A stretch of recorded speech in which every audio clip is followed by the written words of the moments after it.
감사합니다. 이동열입니다. 먼저 양해 말씀드릴게요. 저희가 이 행사를 기획할 때 제가 제목을 통진당 잔동설에게 최근 활동 실태를 잡았는데 제가 직접 이제 원고를 쓰면서 아무래도 이제 민중연합당 통진당 재건에다 초점을 맞추겠다 싶어가지고 제목을 통진당 세력의 재건 실태로 좀 바꿨습니다. 그래서 웹포스트에는 최근 활동 실태로 나갔는데 실제 발제는 양해 좀 바랍니다. 크게 네 가지인데요. 지금 현재 2014년 12월 19일 날 우리 대한민국 역사에서 상당히 중요한 날입니다. 최초로 합법정당이 위원장당으로 결정이 돼서 해산된 날입니다. 그래서 2014년 12월 19일 날 통합진보대란 이 정당이 해산이 됐는데 그때 해산했을 때 헌법재판소의 핵심 내용은 뭐였냐면은 이 통합진보당이 폭력으로 북한식 사회주의를 실현하는 정당이었다. 라는 게 핵심 이유입니다. 그래가지고 해산을 시켰어요. 자, 그랬는데 지금 통진당이 해산된 지 1년 9개월이 지금 넘었습니다.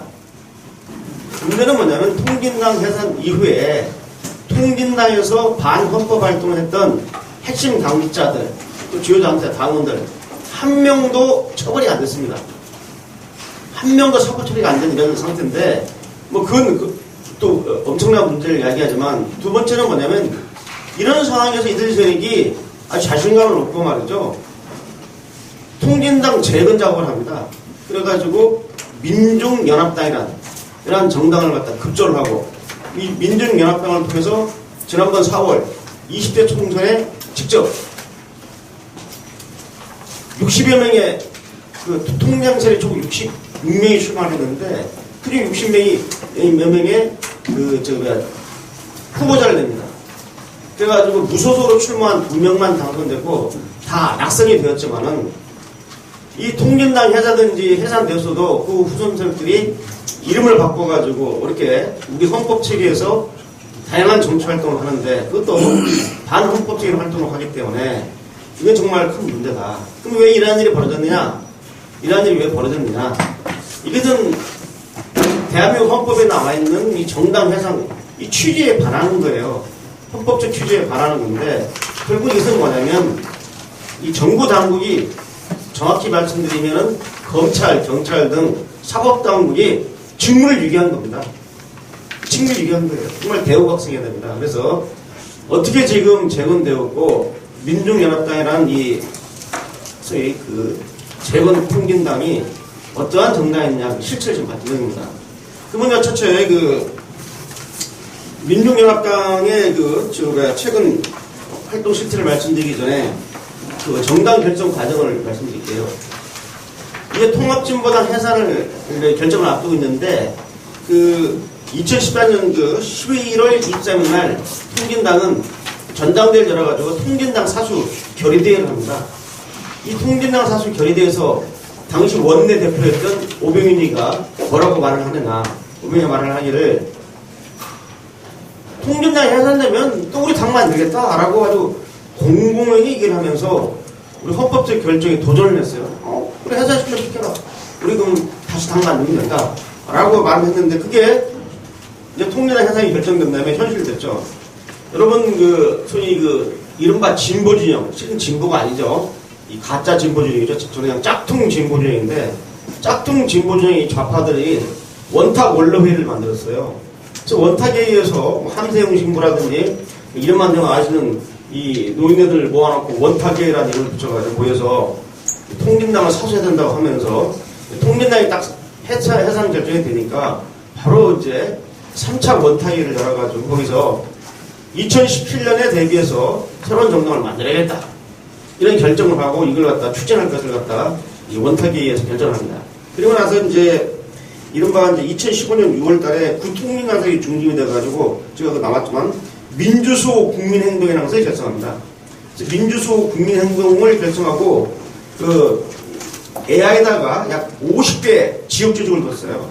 그리고 나와있지만은 민주수호 광주운동 본부라든지 서울민주행동이라고 해가지고 50개 이것은 바로 통진당의 아바타 조직입니다.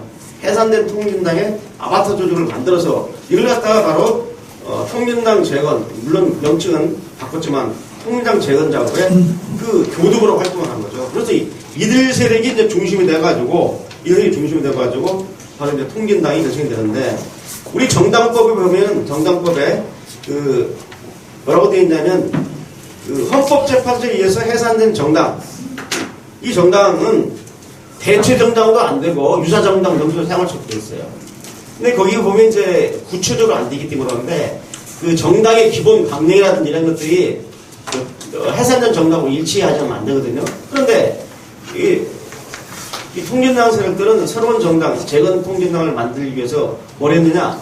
바로 이 법의 허점을 이용한 거죠. 그래서 통합진보당이 가지고 있었던 진보적 민주주의 노선이라든지 또는 자주적 민주정부라든지 또는 그 민중주권이라든지 이런 것들을 갖다가 그런 표현을 세우지 않고 아주 통진당과 별개의 정강 정책을 갖는 걸로 규정을 해놨어요. 왜? 그래야지 정당이 새로 등장되니까. 이렇게 철저히 법망을 갖다가 회피해가지고 민중연합당을 만듭니다. 근데 민중연합 만들 때도 또 얼마나 교묘했냐면은 통진당 세력이 전면에 나서면은 또 도로통진당, 재건통진당이라는 비판을 받기 때문에 3개 단체를 끌어당겼어요. 그래서 여기 나와있지만 비정규직 철폐당이라든지 노동자당이죠. 흑수저당, 이 청년학생당입니다. 흑수저당. 그다음 농민당. 그래서 노동자, 농민, 청년학생, 이게 바로 북한이 대남혁명의 3대 주력군으로 삼고 있는 겁니다. 노농학. 그래가지고 이 3대 이 영역을 갖다 포괄해가지고 이들을 전면에 내세웁니다. 내세워서 바로 이제 올 2월 27일 날 바로 이 민중연합당을 탄생시키는 거죠. 그래서 민중을 탄생시켰어요. 근데 거기 이제 민중연합당 관계자들은 무슨 말 하냐면, 자기들은 통진당하고는 전혀 상관이 없다고 내세우는데, 그 도표위를 한번 보세요. 표위를 보게 되면, 민중연합당 일기 광역시도당 공동위원장들이 100% 통진당 당직자들입니다. 여당 당원이죠. 통진당 당원들이 100%. 그리고도 통진당하고 전혀 관련이 없다고 하는데, 그 다음 도표위를 한번 보세요. 일명 청년학생당이죠. 흑소당. 이 흑소당 유적 구성을 보게 되면, 이 사람들이 뭐 하는 사람이냐면, 이석기죠. 통진당의 실권, 핵심 당권파의 핵심이었고, 통진당에서 이 경기도당을 장악해가지고, 본부당하고 경기도당을 장악해가지고, 아로라는 지하혁명조직을 썼잖아요. 이 아로. 이 사람들 이석기 키즈, 이석기 아이들이라고 합니다. 이석기 똘마니들을 만드는 이 바로 21세기 청소년 공동체 희망하고 이 단체들 애들이 그대로 거기 가 있어요. 민중연합당의 모차가 된 이 흑수당 구성 성분이 전혀 이석기 키드입니다. 이 포위에 제가 적어놨습니다.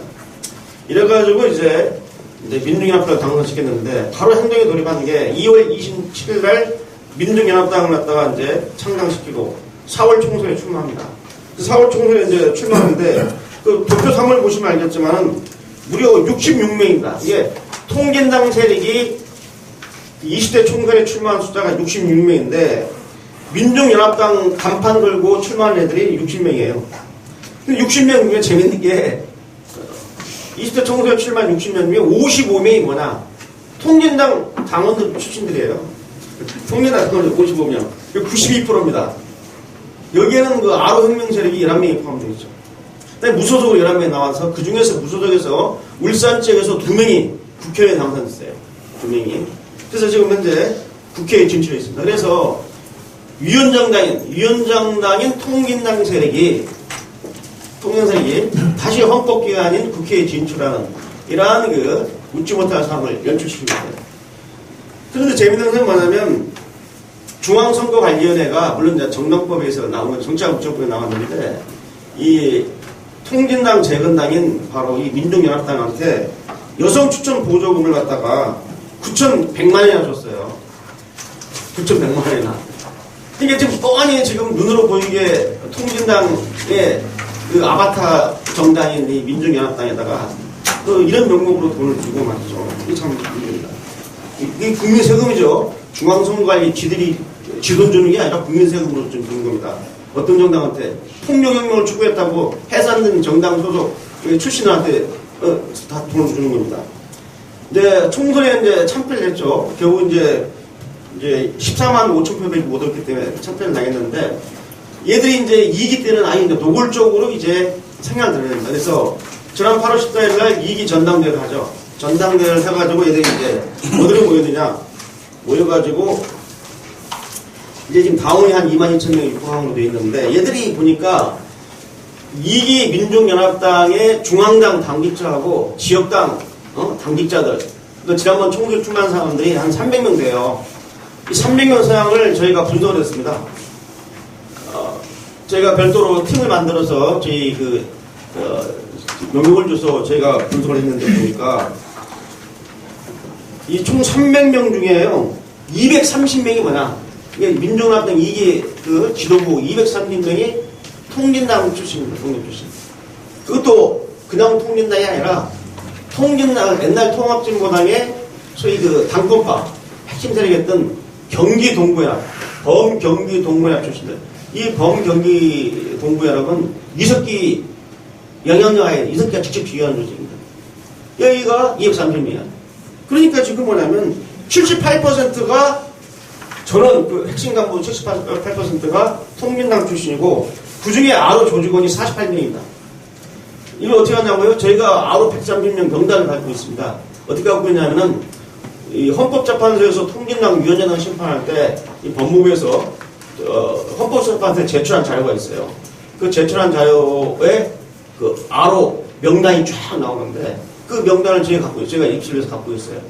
그래가지고, 이번에 선발전에 딱 비교를 해봤는데, 거기에 48명이 민족연합당의 그냥 평당원이 아니라 핵심 지도부를 구성하고 있다. 자, 그렇다면은 이게 민족연합당은 일기와는 다른 모습으로 확실하게 이제 통진당의 모습을 보여주고 있어요. 이름에도 불구하고 구통진당 세력들은 민족연합당과 통진당은 별개의 정당이다. 지금 당원이 몇 명이, 당원이 70%가 아닌데, 지금 당원이 중요한 게 아니라 당을 움직이는 핵심 당원이 다 통진당 계열로 다 짝소리를 했는데, 이러고도 우리 빨리 냈는지 않습니다. 거죠. 그래서 제가 이 통진당이 창당하고 뭐였냐, 민족연합당 창당하고 지금 사드 반대하고 또 이화여대 학생들 투쟁에 초기에 좀 관여도 하고 말이죠. 또는 이제 안중근 의사회 때 이미 신문에 보도가 됐지만 청년 독립군을 갖다 모으면서 지금 활동을 하고 있고, 이게 다 통진당 후손 세력들이 하고 있는 거예요. 여기서 아마 토론 과정에서 좀 말씀이 있을 겁니다. 문제점이 뭐냐? 크게 두 가지인데, 헌법재판소에서 통진당을 북한식으로 폭력혁명에서 북한식 사회주의를 건설한 정당으로 유연정당 판결을 내렸는데, 이런 정당 출신들이 이렇게 활동을 하고 있다는 것은 헌법적 취지에 어긋나는 거고, 대한민국 헌법에 도전하는 겁니다. 부정하고 도전하는 거예요. 두 번째 문제점은 뭐냐면, 비슷한 사례를 한번 들어보면 1956년에 서독에서 이 독일 공산당이 있었습니다. 독일 공산당이 유연정당으로 해산됐어요. 해산됐을 때 서독에서는 해산 직후에 바로 서독의 모든 수사당이 나서가지고 12만 5천 명에 달하는 당원하고 당원이 아닌 일반 시민 중에 독일 공산당에 동조한 사람들까지 다 소환조사를 했어요. 다 소환조사를 해가지고 무려 6, 7천 명을 갖다 사고 처리했습니다. 여러분, 단일 사건으로 6, 7천 명을 사고 처리한다는 게 보통 큰일이 아니에요. 그런데 대한민국은 뭐 했습니까? 대한민국은 통진당 위원장을 해놨는데 한 명도 조사도 안 받고 한 명도 사고 처리된 사람이 없어요. 1년 6개월 동안. 통진당 해산이 되기 다음날 말이죠. 헌법소 국민운동본부라는 보수단체에서 검찰에다가 통진당이 이제 위원정당이고 통진당 당원들은 방어단체 구성하니까 처벌해달라고 고발장을 냈어요. 언제? 2014년 10월 20일 날 고발장을 접수했는데 지금까지 조사도 않고 있어요. 쉽게 말하면 뭐냐면 이것은 대한민국 사법당국, 검찰, 제가 경찰에 항의를 했어요. 이 뭐냐 했더니 경찰은 사건을 하려고 그러는데 검찰에서 지휘를 안 해준다. 그래가지고 대학생해야 됩니다. 이 정도만 문제. 그래서 이제 끝으로 가겠습니다. 그럼 어떻게 해야 되느냐? 두 가지인데, 네 가지만 제가 실제는 국무총리 소속하에다가 이 통전당세를 청산특별위원회를 갖다 한시로 운영해야 돼요. 그래서 통전당을 이제 위원장으로 해당이 됐기 때문에 어떤 식으로 이 통전당 잔당세력들을 처벌해야 되냐 문제에 대한 기본적인 정책을 수립하고 사법처의 범위라든지 또는 처음으로 정당을 해산시켜 보니까 제도 미비점이 많아요. 뭐 지방으로는 의원직 사탈도 안 되고 그래서 그런 문제라든지 또 정치자금법에서 이런 문제들을 기본적으로 챙길 수 있는 이런 위원회를 두어가지고 제대로 사법당국이 이걸 이해하고 있는지 또 중앙선거관리는 제대로 청산작업을 하고 있는지를 갖다가 하는 기본 지침을 내려야 되는데 이걸 위원회에 또 안 했어요. 이거 빨리 해야 되는 지금이라도. 그 다음 두 번째는 뭐냐면 사법기관에서 경찰과 검찰에서 직접 통전당 당원 전체를 다 수사할 수 없고 통전당 당원 중에 핵심 당직자들 또 지역 당직자들을 중앙급상 관리는 다 소환해가지고 의법처리를 해야 됩니다. 그리고 평당원이 할지라도 극렬행위자는 다 사법처리를 해야 돼요. 이 독일은 그렇게 해서 통일이 되는 거예요. 소득이 철저하게 인정을 했습니다. 그 다음에 이제 통진당 국고 보조금이 정당이 해산되면 국고 보조금을 환수하게 됐는데 이것들이 통전당이 해산될 것을 미리 간주를 하고 돈을 미리 집행을 해버렸어요. 그러니까 서류상으로는 정당하게 집행된 거지만은 실적으로는 돈 빼돌린 거죠. 그러면 영수증이라는 서류만 가지고 이것을 중앙선거관리위원회가 청산작업을 할 게 아니라 정말 실제로 됐는가를 조사를 해야 되는데 그냥 서류만 보고 말이죠. 돈 다 합쳐가지고 돈 1,000만 원도 안 돼요. 2014년에만 65억 정도 지원받았는데 돈 1,000만 원도 안 남았다는 게 말이 됩니까? 회사 간에도 말이죠. 그보다는 돈이 더 많거든요. 이런 문제를 제대로 해야 된다 이거죠. 그 다음에 마지막으로 이제 입법을 보완해야 돼요. 입법 보완을 안 하면 안 됩니다. 그래서 이 정당법이 지금 구멍이 많기 때문에 그 헌법재판소에 의해서 해산된 정당, 인적 구성으로 기반된 새로운 정당은 정당 등록해주면 안 돼요. 지금은 정강정책만 유사하거나 대체 명칭, 유사 명칭 사용 못하면서 거부했는데 이제는 인적 구성을 잘 가야 돼요. 사람이 정당을 운영을 해요. 그러니까 사람이 통합정당 소속의 이러한 인적 구성의 대부분 민주연합당에 있다. 물론 정당정책은 통합정당과 다르지만 이럴 때도 정당 등록을 취소가 아니라 등록을 거부하는 이러한 입법 보완을 해야 될 것이고 정치자금법이라든지 정당법 관련 조항들. 그래서 이제는 위원장하고 청구가 되면 그때부터 모든 그 자금을 갖다 못쓰게 하는 기본 장비, 기본 자금을 못쓰게 하는 이런 조항들이 있어야지 이렇게 통장을 하나 놔두고 몽땅 한꺼번에 그냥 자금 지출을 하는 걸 나갈 수 있어요. 이 자금이 뭐냐면 중앙선거관리위원회 쥐돈 주는 게 아니잖아요. 대한민국 국민 바로 앞에 계신 여러분 우리가 내 세금 가지고 주는 거 아닙니까? 이런 돈을 정당해서 놔두고 그냥 몰아쳐서 다 쓰고 말이지 돈 이거 남았다. 이게 말이 되는 겁니까? 이러면 염치가 있는 것 같아요. 왜? 재료를 안 만들어 놓고 돈 1,000만 원 내면 한 70만 원 내려놨거든요. 마지막으로 얘기합니다. 자, 제가 그 변호사들하고 좀 법적 검토를 해가지고 저희 그 자유민주공화이라는 변호사협회에서 감사원에다가 감사 청구를 하려고 합니다. 통전당이 해산됐는데 후속 조치를 사법당국인 경찰이나 검찰이 제대로 이행했는지 중앙선거관리위원회는 청산작업을 제대로 했는지 직무감찰을 벌여가지고 직무유기한 공무원이 있다면 의법 처리하고 해임시켜버리고 이래야지 사법당국이라든지 이런 공무원들이 정신 차리고 열심히 하는 거예요. 그래서 감사 청구를 해가지고 앞으로 이런 일을 재발하지 않게 해야지 이게 지금 대한민국이 대한민국인지 아닌지를 모를 정도로 제가 그래서 몇 번 이제 촉구를 하는데 올 11월 19일을 즈음해서 헌법재판소 통전당 해산 2주년을 기념해가지고 대대적인 광고도 하고 우리가 좀 문제제기를 하겠습니다. 이상입니다. 감사합니다. 네, 안녕하십니까. 이미 우리 유 원장님이 기본적인 얘기들을 다 하셨기 때문에 저는 좀 근본적인 문제와 함께 법적인 문제를 중심으로 해서 말씀을 드리도록 하겠습니다. 일단 2014년도 12월 달에 우리 헌법재판소가 통합진보당을 위헌정당이라고 결정을 내림으로 해서 통합진보당은 해산이 됐습니다. 사실 정당을 해산한다는 게 그렇게 쉬운 일은 아니고요. 그만큼 통합진보당이 가지고 있는 헌법 질서에 위배되는 그런 목적과 활동에 대해서 헌법재판소가 명확하게 인식을 하고 판단하는 것이라고 생각이 듭니다. 사실 이 정당에 대해서 강제 해산하는 제도는 이 정당 제도가 민주주의, 특히 의회 민주주의 발전과 관련해서 그동안 그 활동을 해온 역사를 보면은 상당히 좀 이례적인 거라고 할 수 있거든요. 네. 왜냐, 이 정당이라는 자체는 사실은 사적인 단체입니다. 사적인 단체였기 때문에 18, 9세기만 해도 국가로부터 배척을 받았을 거예요.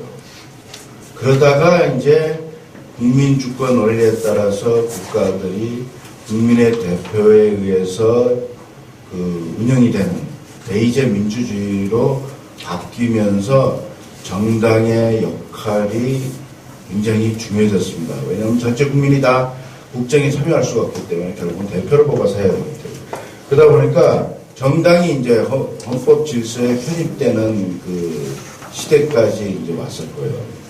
근데 문제는 뭐냐면 20세기 들어와서 잘 아시겠지만은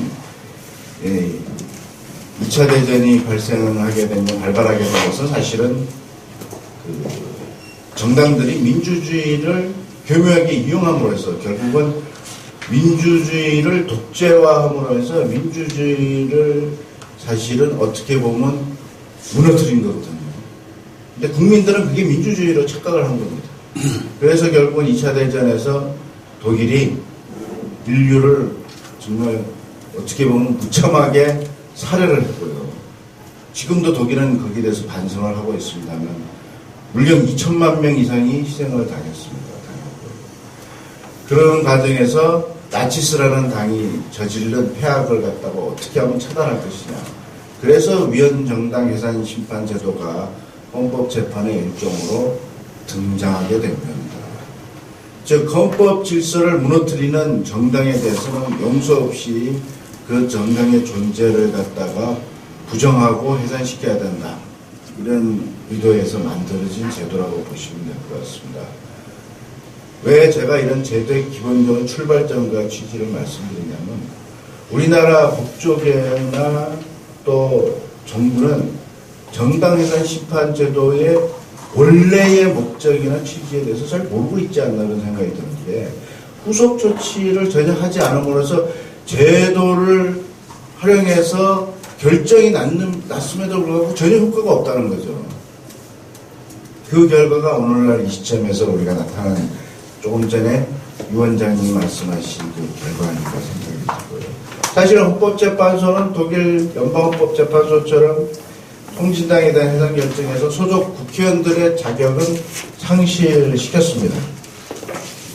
그때 이제 현재 의견은 그겁니다. 정당 해산 심판 제도의 본질이 민주적 기본 질서에 위배되는 정당을 정치적 의사 형성 과정에서 배제해서 국민을 보호하는 데 있기 때문에 소속 국회의원의 의원직 상실시키지 않는다면은 정당 해산 결정의 실효성을 확보할 수 없게 된다고 하는데 이렇게 헌재가 결정을 했는데도 불구하고 사실은 지금 실효성이 거의 확보 안 되고 결국은 부활했다고 볼 수밖에 없는 거죠. 그렇죠? 그러니까 헌법에서 이 정당 해산 심판 제도를 만들고 또 이에 따라서 통진당을 헌법재판소가 해산시켰음에도 불구하고 결국은 효과는 실효성은 거의 없었다.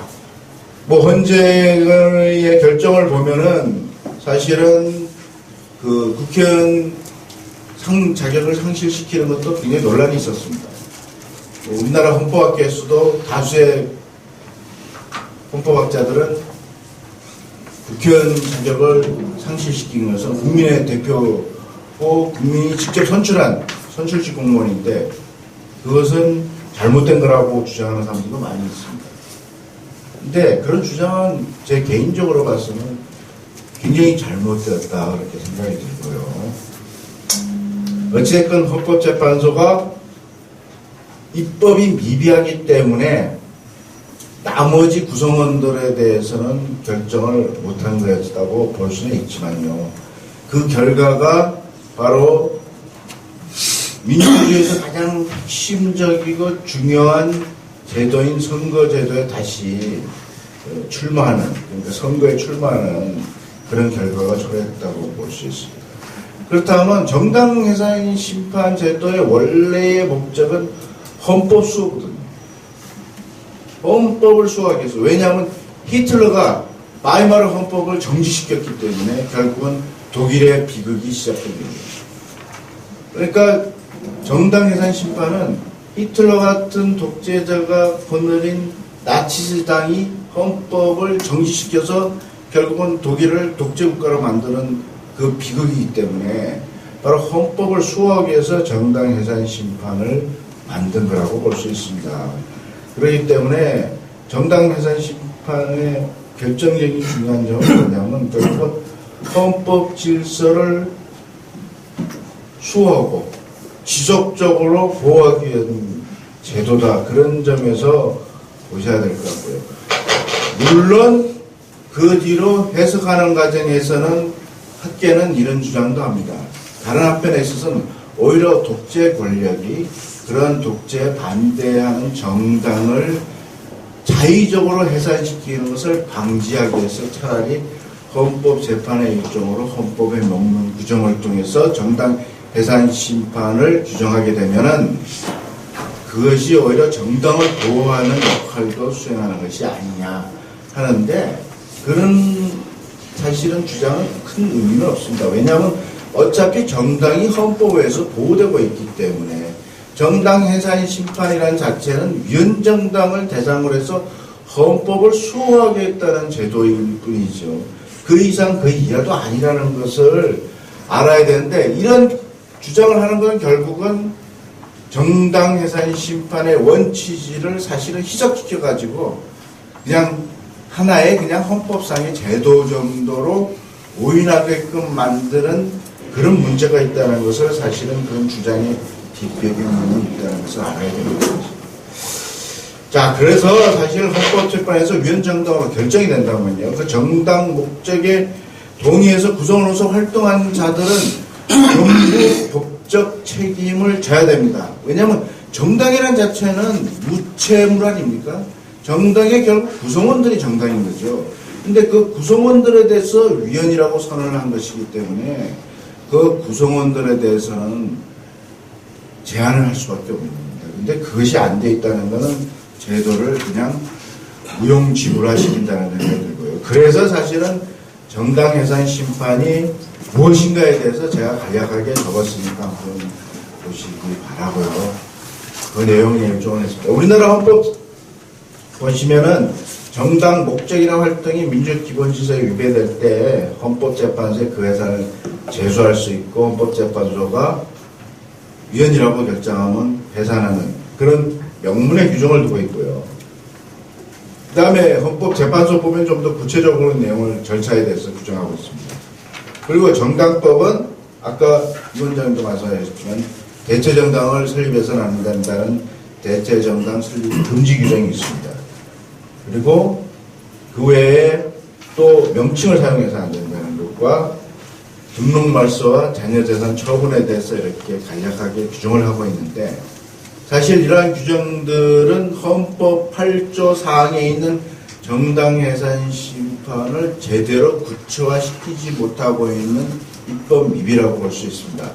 왜냐하면 헌법 질서를 위반한 정당에 대해서 그 정당의 잔존 세력이 남아있을 것에 대한 예상을 통해서 입법적으로 사실은 구체적으로 방어할 수 있는 규정을 둬야 되는데 전혀 두지 않고 있다는 것은 사실은 헌법이 요구하고 있는 바를 전혀 실현하지 못하고 있는 입법 미비다 이렇게 볼 수 있을 것 같고요. 우리나라 헌법에서는 정당의 목적이 헌법 질서를 위해도 해산시킬 수 있습니다. 그러니까 정당 활동뿐만 아니라 목적이나 활동이나 어느든지 헌법에 위배되면 무조건 해산시킬 수 있다고 규정을 하고 있어요. 그래서 그 이유는 뭐냐면 사실 8조 2항에는 정당에 대해서 민주적 정당 활동에 대해서 보장을 해주고 있는데 이건 뭐냐면 정당이 민주적으로 활동하지 못하면 해산을 강제적으로 시킬 수 있다는 것을 포함하고 있는 내용입니다. 그럼 정당 목적이 뭐냐? 이거는 강령이나 정책, 당헌, 당규, 연설 내용, 출판 등 이런 걸 통해서 다 정당의 목적이 뭔지를 파악할 수 있고요. 결국은 사실은 독일 연방헌법제서 얘기는 주관적으로 민주적인 기본 질서를 위배할 정도가 된다면 정당 해산 요건은 충족한다고 보고 있습니다. 그러니까 우리나라보다 훨씬 더 폭넓게 해석을 하고 있기 때문에 걸 아셔야 되고요. 활동이 민주적 기본 질서를 위배할 때는 당연히 그 정당 해산 요건에 충족이 된다고 볼 수 있는데, 활동은 결국은 뭡니까? 당 구성원들의 활동을 이야기하는 겁니다. 딴 게 아니고요. 그렇기 때문에 당 구성원들에 대해서 위헌성을 인정하고 제한을 해야 된다는 것을 바로 여기서 이야기할 수 있다고 보는 겁니다. 그래서 정당 활동에 사실은 당 구성원들의 발언이나 연설이 다 포함되어 있는 거고요. 그들의 활동을 통해서 위헌정당이 구체적으로 드러나게 돼 있다는 점에서 그 구성원들에 대해서 법적 책임과 제재가 없다면 이 정당 해산 심판 자체는 아무런 의미가 없는 제도의 단순한 제도에 불과하다 이렇게 생각이 됩니다. 그래서 사실 정당 활동이 국민의 헌정사회에 큰 영향을 미치고 위헌성 확인될 정도면 충분하다고 보는 것이 독일 연방헌법재판소의 판단입니다. 그래서 그렇게 우리가 이해를 해야 될 것 같고요. 결국은 통진당 사건에서도 소속 구성원들은 위헌 활동에 대한 법적 책임을 져야 되는데 결국은 아무도 지지 않았습니다. 이건 굉장히 큰 문제라는 생각이 들고요. 뭐 독일 얘기가 나와서 우리 유 원장님이 말씀을 하셨지만 독일은 일정 기간 피선거권을 제한해서 선거에 출마하지 못하도록 하고 있습니다. 그리고 또 헌법에 적대적인 행위를 한 구성원들은 수사를 해서 공무단임권을 제한해서 공직 취임을 금지하고 있습니다. 그러니까 이런 정도의 사실은 내용을 입법화시켜야 된다. 법제화해야 된다는 거죠.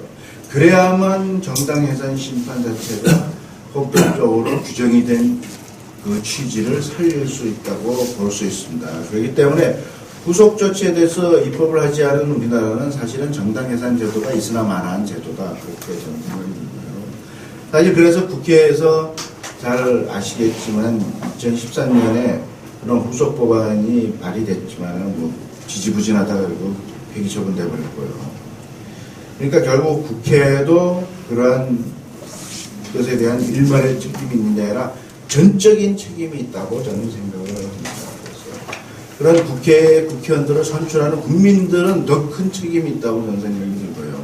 결국은 민주국가에서, 국민주권국가에서 국민의 책임입니다. 누구의 책임이라고 할 수 없이 우리가 과거에 뭐 군주시대라든지 어떤 독재시대에는 독재자나 군주가 책임을 져야 됐지만 국민주권의 시대에는 국민이 책임을 지는 수밖에 없는 겁니다. 그런데 국민이 책임질 수 없기 때문에 그런 대표자를 선출할 때 그런 대표자를 선출하면 안 되는 거죠. 그런 대표자를 선출하게 되면 결국 국민이 책임질 수밖에 없는 거고 저는 생각이 됩니다. 그래서 우리나라 국민의 수준이 뭐 선진국에 비해서 그렇게 떨어지지 않는다고 보는데도 불구하고 왜 선진국하고 다른 국민의 대표를 선출하는지에 대해서는 국민이 철저하게 깊이 한번 다시 생각을 해봐야 되는 것이 아닌가 그런 생각이 들고요. 그 다음에 지금 현행법으로 그러면 그 구성원들에 대해서 수사라든지 구속 조치를 취할 수 있느냐. 사실은 형사처벌의 문제는 재형법정주의에 따라서 취하기가 쉽지는 않습니다. 그러나 정당 부분에 있어서는 대체정당이라는 건 사실은 해석하기에 나름이고요. 결국은 어떻게 해석하냐에 따라서 대체정당의 그 성격 여부를 판단할 수 있는데 구성원이라든지 대체정당이 단순히 뭐 강령이라든지 당의 당헌이라든지 이런 것만 보고 대체정당이나 명치라든지 이런 것만 보고 판단할 문제는 아니고요. 그 구성원이라든지 내용을 봐야 됩니다. 그래서 이것이 진짜 내 대체정당인지 아닌지 판단해야 되는데 그런 부분에서 사실은 문제가 있다고 생각이 됩니다. 뭐 유 원장님이 잘 지적을 해주셨고요. 그 다음에 앞으로 우리가 필요해야 될 것은 정당 해산 심판의 결과에 대해서 입법화를 통해서 사실은 독일처럼 소속 구성원들에 대해서는 비선거권 제한, 공무단임권 제한과 함께 또 정도에 따라서 위헌성이 드러나면 형사처벌까지 하는 제도적인 보완이 돼야 됩니다. 그리고 사실은 저는 이런 생각이 듭니다. 왜냐하면 그들을 처벌하는 반대 세력은 사실은 독일에 의해서 받지만은 반국가 세력이 될 수밖에 없습니다. 왜 처벌을 반대합니까? 이게 민주주의입니까? 저는 그렇게 생각하지 않습니다. 그거는 교조주의지 민주주의가 아닙니다. 사회주의가 민주주의입니까? 아닙니다. 사회민주주의란 말로 호도하고 있지만 그것은 저는 민주주의가 아니라고 봅니다. 민주주의는 자유민주주의를 의미하는 겁니다. 자유가 없으면 평등도 없습니다. 그런 혼란을 우리가 정리해야 된다는 생각이 들고요. 결국은 처벌 반대 세력은 결국 독일에 의해서부터 독일은 그런 노력 끝에 통일했습니다. 반통일 세력들입니다. 사실은 궁극적으로는 대한민국이 계속 분단하기를 바랍니다. 반통일 세력이라고 저는 생각합니다. 그래서 정말 국민들이 합심해서 입법을 요구해야 될 것 같고요. 그리고 우리가 기본적으로는 정말 법적에도 반성해야 된다고 생각합니다. 정당 해산 심판의 본래의 취지와 그 본질이 무엇에 있는지를 정확하게 안 되면 이런 결과가 나왔으리라고 생각이 되지 않습니다. 헌법 질서는 우리 국민이 동의한 질서 아닙니까? 누구나 지켜야 된다고 생각합니다.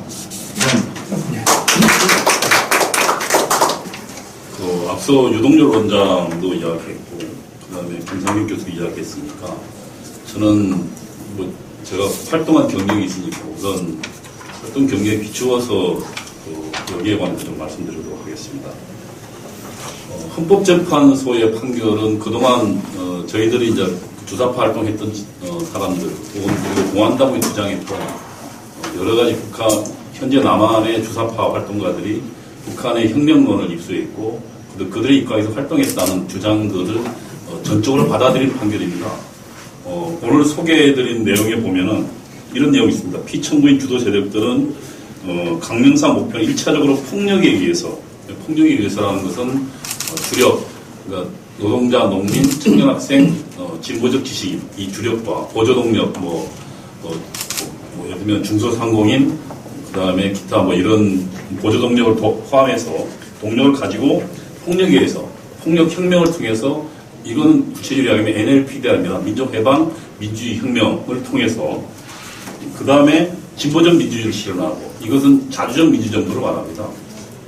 그리고 이것을 기초로 통일한다는 것은 고려연방제 통일을 말합니다. 그리고 이것을 통해서 최종적으로 북한과 고려연방을 통일하고 최종적으로 비폭력적인 방법, 다시 말하면 공산주의 세력이 강할 경우에는 폭력혁명을 통하지 않고 평화적으로 사회주의로 넘어가고 그렇지 않고 남한 내에 예를 들면 사회주의에 반대하는 세력이 많을 경우에는 이들을 폭력적으로 진압하고 사회주의로 진행한다는 그런 그동안 민족해방, 인민, 민주주의 혁명론의 등식들을 헌법재판소가 그대로 받아들인 겁니다. 그리고 이러한 활동들이 그동안 통합진보당의 명백한 강령적 목적이었다고 주장하는 겁니다. 그래서 그 맨 뒤에 보면은 거의 모든 점에서 전체적으로 같거나 매우 유사하다. 그리고 이들의 독립성 내지 유사성은 단편적인 부분적 범주를 넘어선 것이라고 판시하고 있습니다. 따라서 통합진보당의 활동이 이처럼 명백한 북한의 전략 전술에 의한 그리고 그것을 수입해서 그것을 가지고 남한의 혁명을 주도한 세력이라면 후속 조치가 명백히 따라야 합니다. 다시 말하면 그들을 일을 한 통합진보당 해산뿐만 아니라 그 활동가들에 대한 후속 조치가 있어야 합니다. 제가 알기로는 56년도에 오늘 유동열 원장도 이야기했지만 독일은 대대적 수사가 있었습니다. 그러나 우리는 지금 그 후속 조치들을 국가보안상에 명백하게 반국가 활동이고 이적 활동인데 이것을 위한 추가 조치를 안 했습니다. 제가 보기에 이거는 명백한 공안당국의 직무유기라고 생각합니다. 그 다음에 민중연합당의 재건에 대해서 말씀드리면 이것은 공산주의자들의 조직 재건 전술입니다. 아까 사회자가 말씀하셨지만 항상 공산주의자는 모든 조직을 다 전면에 내세우지는 않습니다. 공산당의 전략 전술론에 보면 혁명의 준비기와 혁명의 결정적 시기로 나눕니다. 혁명의 준비기란 혁명을 미국을 몰아내고 4대 매국 세력을 청산하기 위한 결정적 투쟁을 준비한 시기를 말합니다. 그리고 결정적 시기란 혁명의 최종 단계로 총역량을 결집하여 미국과 4대 매국 세력의 전면적인 총공세를 펴는 것을 말합니다. 그러면은 공산주의자들은 항상 혁명의 결정적 시기 전에는 자신의 모든 역량을 총동원 하지 않습니다. 러시아 레닌도 마지막 최종 그 공산당 혁명의 최종 단계에서 해외에서 있다가 러시아로 들어가서 자신의 그 볼셰비키 당을 전면으로 드러내고 혁명을 전면에서 지도했습니다. 그 전까지는 항상 후방에서 지도했습니다. 따라서 그 북한은 뭐라고 준비하냐면 준비기에 있어서는 전략 전술을 지도하는 제 중요한 것은 무모한 희생을 줄이면서 적극적 투쟁을 통하여 혁명의 역량을 튼튼히 하는 겁니다. 다시 말하면 모든 역량을 배치하지 않고 혹시 있지 모를 그러니까 지도부의 손실 그리고 조직의 손실들에 대비해서 다시 말하면 당국의 탄압이나 뭐 지금 이와 같은 활동 정지 상황들을 대비해서 항상 그 혁명의 역량들을 대비해 두는 것입니다. 그래서 보통 보면 그 조직 공산당들은 맨 꼭대기에 VO 그러니까 벵가드 오가니제이션 그러니까 전위당이 있고 그 전위당이 바로 밑에 아로 같은 당이 존재합니다. 그리고 그 아로는 하나가 아니라 보통 복수 3개, 4개, 5개 정도 아로를 만듭니다. 그러니까 지금 현재 우리가 이번에 수사를 통해서 드러난 아로는 경기 남부 연합이 중심, 경기 남부 지역이 성남 지역을 주축을 한 조직입니다. 물론 그 통합진보당 내에서는 지금 여러 세력들이 있습니다만 인천이나 1심의 사건이 인천에 드러났지만 아직 지금 주력인 경남이나 혹은 다른 지역에 지금 그 전남이나 전북이나 다른 지역에 아로들은 아직 드러나지 않았습니다. 다시 말하면 이번 수사에 드러난 것은 아로의 일부라고 보여지는 겁니다. 그리고 물론 뿐만 아니라 VO도 드러나지 않았습니다. 그러니까 이 아로를 지도하는 조직이 존재합니다. VO도 드러나지 않았고요. 그리고 그 안에 RMO라는 조직이 있습니다. RMO라는 조직은 대중조직, 그러니까 노동조합을 지도하는 조직입니다. 과거 제가 전대협 그리고 연세대 총학생회 시절에 연세대 총학생회는 노조입니다. 그리고 총학생회를 지도하는 비밀학생회가 있습니다. 시크릿 유니언이라고 했습니다. 연세대 비밀학생입니다. 그리고 거기에서 총학생회를 지도했습니다. 제가 중앙위원이었고 총학생회 지도책이었어요. 4인 중앙위원인데 그 중에 저는 총학생회 지도 담당이었거든요. 이와 같이 RMO가 존재합니다. 이번에 그 유동열 원장이 밝힌 것을 보면 지금 민주노동자 전국회의가 있습니다. 민주노동자 전국회의에 제가 문건을 들어가서 봤습니다. 민주노동자 전국회의는 노동조합을 지도하는 지도 조직으로 스스로 자임하고 있습니다. 다시 말하면 자신의 조직을 RMO라고 하고 있는 것입니다. 그러면 RMO는 다시 말하면 아로들의 활동입니다. 공산당의 조직은 항상 연계되어 있습니다. 위가 아래가.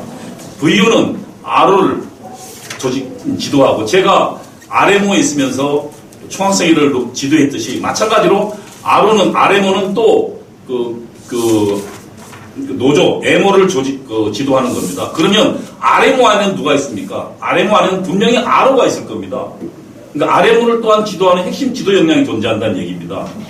다시 말하면 이러한 그 과정을 공산당의 조직 전술을 통해서 볼 때 그리고 이들이 이렇게 하는 이유는 복수의 RO와 복수의 RMO를 하는 이유는 이건 이제 과거의 공산당식 용어로 하면 적들의 피습에 대비하기 위한 겁니다.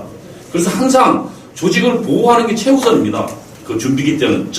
그래서 만약에 조직 역량을 총동원해서 한꺼번에 전부 감옥에 들어가게 하면 그것을 좌익 소합병이라고 합니다. 좌익 모험주의라고 스스로 비판합니다. 86년도인가요? 건대투쟁 때 1200명 정도의 그러니까 RMO들이 전부 건대에 들어가서 일망타진된 적이 있습니다. 그래서 우리 주사파 내에서는 그 건대투쟁을 좌익 모험주의라고 규정해서 그 후에 조직 논설을 바꿨습니다. 그렇게 본다면 제가 보기에는 지금 현재 4단계 조직 중에 RO 일부가 나왔고 그리고 통진당이라는 공개 조직 일부가 우리 국민들 앞에 나와 있을 뿐입니다. 그렇다면 헌법재판소가 명백하게 통합진보당의 활동이 북한의 혁명론을 추종한 활동이라고 했다면 이들의 활동들은 활동가들에 대한 구체적 수사가 있어야 됩니다. 그래서 이 활동이 북한의 혁명론이 어떻게 침투되고 있는가를 그 경로를 밝혀내야 합니다. 어떤 사람을 통해서 구체적으로 V오는 누구고 그 다음에 R오는 누구고 그 R오는 어떤 경로를 통해서 RMO와 특히 그 통합진보당선 공개 조직에 구체적으로 활동하고 있는가를 밝혀내는 것이 수당국의 구체적인 자기 일입니다.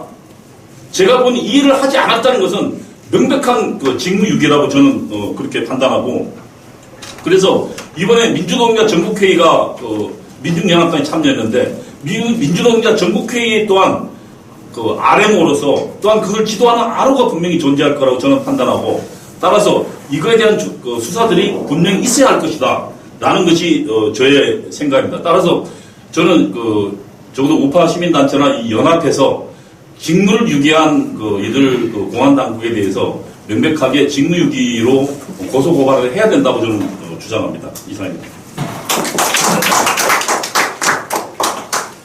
네, 반갑습니다. 방금 소개받은 바른사회 시민의 이용관입니다.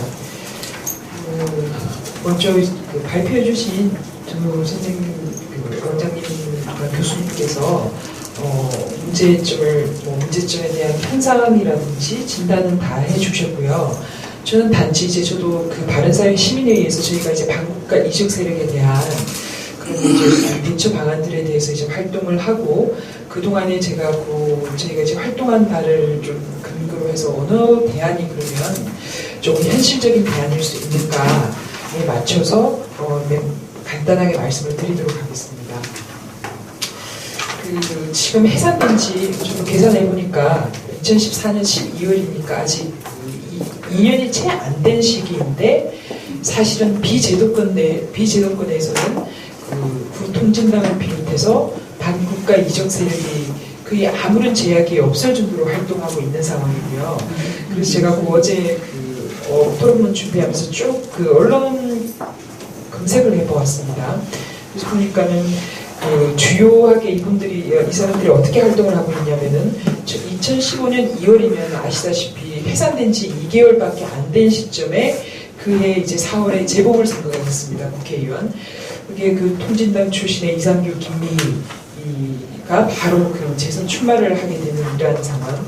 당시 저도 이제 굉장히 좀 비법조인으로서 어떻게 위헌 정당, 반국가 이적 행위를 한 그런 소속의 그 사람들이 떳떳하게 합법적인 공간에서 출마를 할 수 있는가에 대한 좀 의문이 많았었고요. 그 이후에 이러한 사람들의 활동들은 꾸준히 국회 내에서도 심지어는 기자회견을 하고, 그리고 2016년 1월을 보시면은 심지어 지방의원 같은 경우에는 헌법재판소가 통합진보당에 대해서 해산을 시켰지만은 이분의 지방의원으로서의 직은 그대로 유지가 되고 있습니다.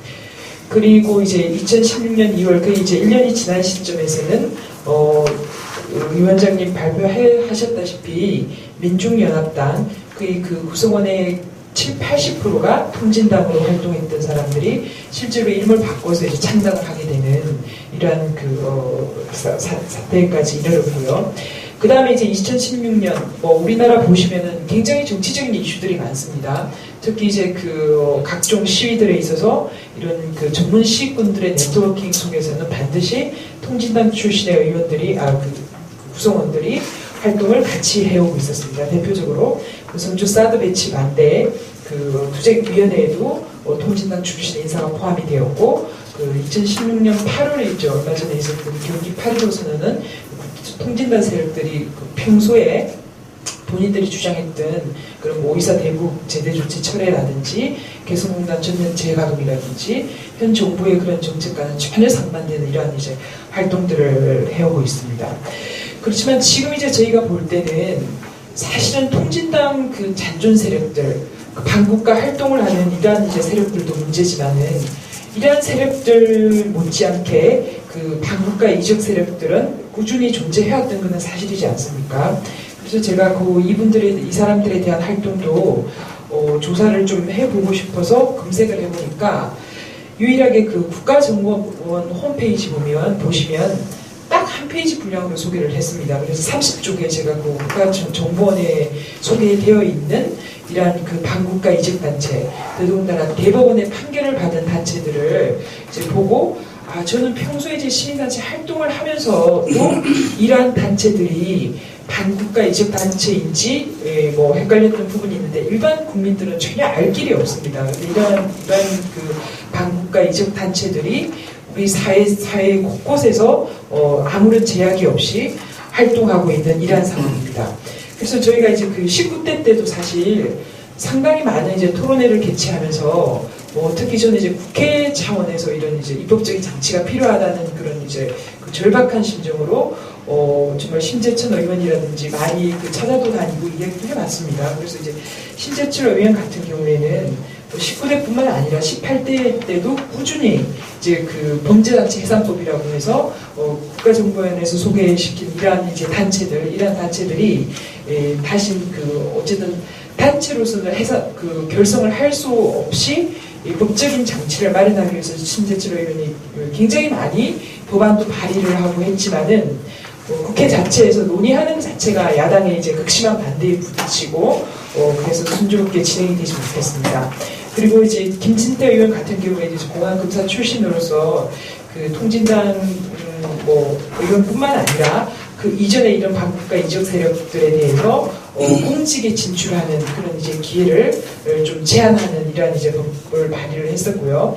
그 다음에 이제 이노건 의원 같은 경우에도 사실은 앞서도 제가 소개를 시켜드렸다시피 2016년 4월에 우리가 그 총선을 이제 그 앞두고 그 과거의 통진단 세력들이 대대적으로 출마를 했지만은 선거 공보에는 이분들의 경력을 전혀 확인할 길이 없습니다. 그래서 위원장님께서 그때 구글에 다 서치하시고 정말 수작업을 통해서 구통진당이었던 그 사람들을 다 정리를 해서 이제 발표를 하셨죠.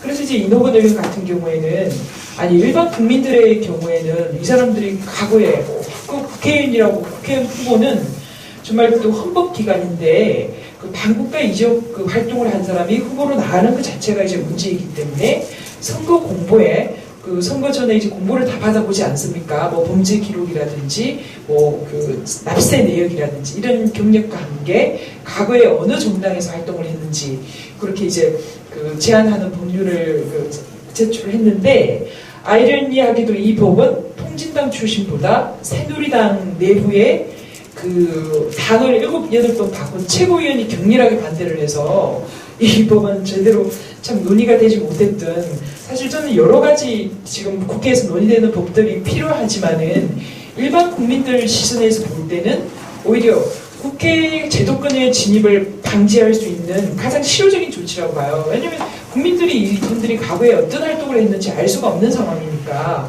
그래서 이노건 그 의원의 공직선거법 개정안은 사실은 정말 그 어떤 법보다 좀 그 시급하게 필요한 법이라고 생각을 했었는데 본의 아니게 아이러니하게도 새누리당 내에 그 팔색조 과거에 화려하게 정당을 바꿔서 최고위원까지 되신 분이 이제 격렬하게 반대를 해서 좌절되게 되었습니다. 그래서 지금 이제 우리가 20대 국회에서도 그 김진태 의원도 그렇고 심재천 의원도 얼마 전에 인터뷰를 통해서 이러한 법들을 다시 재발의하겠다고 대대적으로 알렸지만 저는 굉장히 그 비관적으로 보거든요. 왜냐하면 지금 현재가 여소야 안 됩니다. 이분들은 그 야당 국회의원들은 과거에 이런 법들을 저지하는 것은 물론이고 나아가서 어떤 법들을 발의를 하냐면은 정보기관을 약화시키는 법안, 대표적으로 국정원의 이제 권한을 약화시키는 법안을 이제 발의를 하는가 하면 또 그 국가보안법 폐지라든지 한 발 나아가서 이러한 그런 이제 그 법안들에 대해서 그 당론을 모으고 있고 심지어는 4.13 총선 때도 더불어민주당에서는 국가정보원을 해체하겠다는 걸 선거 공약으로 내어놓은 상황입니다. 그래서 이러한 이제 법들이 물론 어떠한 계기가 생겨서 국회에서 이제 통과가 된다면 저는 두할 나위 없이 좀 그 바람직한 그런 이제 그 대안이라고 보고 있지만은 법이라는 건 항상 먼 것 같습니다. 그래서 국회에서 이제 이러한 법들은 논의가 돼야 되지만은 우선 이렇게 입법화되기 전에 한편으로서는 또 다른 제도권에서 이제 할 수 있는 그런 것들도 진지하게 좀 논의를 해봐야 되는데요.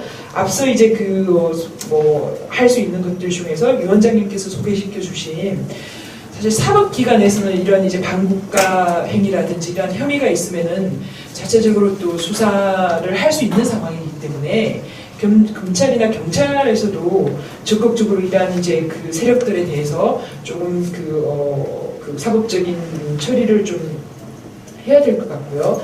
그 다음에 이제 그 두 번째로는 사실 법이 없어도 그 행정기관에서 할 수 있는 것들이 뭐 앞서도 말씀을 드렸다시피 이러한 우리가 생활 곳곳에 반국가 단체들을 하고 같이 생활하고 있는데 이분들의 정체성이라든지 활동에 대해서는 전혀 무지한 상황입니다. 그래서 국가정보원에서 뭐 한 페이지로 소개할 게 아니라 뭐 제가 그 외국 사례는 어떤지 이제 그 구글 검색을 하다가 가깝게 그 일본의 그 사례를 찾게 되었습니다. 그래서 일본의 그 공안조사청 법무부 산하에 있는 공안조사청에서는 1년에 한 번씩 애니얼 리포트를 내더라고요. 그래서 제가 그 일본어는 모르지만은 영문으로 다 번역을 해서 다 올려놨더라고요. 그래서 그 이제 조사청 보고서를 천천히 보니까 100페이지가 안 되는 보고서에 아주 간략하게 일반 국민들이 알 수 있게끔, 그러니까 국외 분석. 그래서 첫 번째가 북한 분석입니다. 북한 정세, 뭐 핵실험이라든지 또는 이제 뭐 조총련의 활동들.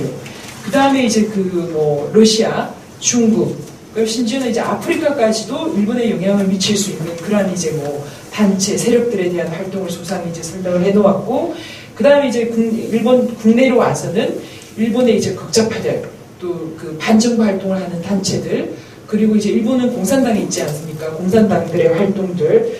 그래서 이거는 뭐 제가 외국인이 볼 때도 일본 내에 위의 세력들이 어떻게 활동하고 있는지에 대해서 아주 쉽게 이제 알 수가 있었습니다. 그래서 제가 생각하기로는 국정원이라든지 경찰청에서도 최소한 이 정도의 보고서는 좀 해마다 국민들에게 공개를 해야 되지 않는가 생각이 들고요.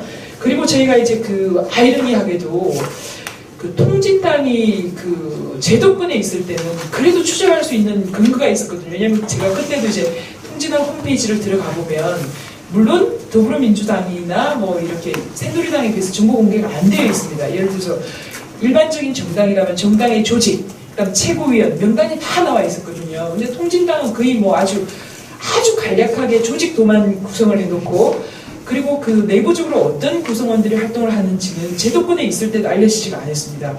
그래서 제가 그때 이제 정관이라든지 그런 자료는 다 다운로드를 받았고 그 다음에 제가 할 수 있었던 거는 그 정당 국고보조금이 지급이 되니까 그 통진당의 정당 국고보조금 사용 내역 보고 이제 어떤 업체들하고 거래하고 이런 부분들을 그나마 이제 좀 그 파악을 할 수 있었는데 이게 제도권에서 사라지고 난 이후에 뭐 후속 조치가 안 되고 있으니까 지금 이 사람들의 그런 활동 조치를 추적하는 것도 굉장히 어려움이 있습니다.